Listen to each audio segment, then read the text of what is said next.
और रसूलुल्लाह सल्लल्लाहु अलैहि वसल्लम से जब मोहब्बत का दावा कर रहे तो मस्जिदों को आबाद रखो, अपने माँ बाप से अच्छा सलूक करो, अपनी बीवियों पर हाथ नहीं उठाना।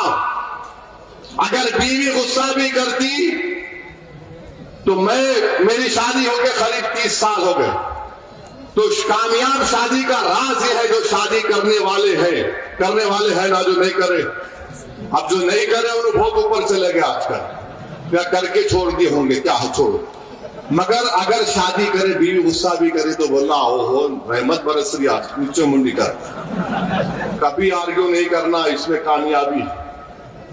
अपनी माओं पर रहम करो, अपने ज़ईफ माँ बाप पर रहम करो, इस माशरे की बुराइयों का खात्मा करो, पड़ोसियों पर रहम करो, चाहे तुम्हारा पड़ोसी हिंदू हो, मुसलमान हो, सिख हो। ये रसूलुल्लाह सल्लल्लाहु अलैहि वसल्लम की सुन्नत है।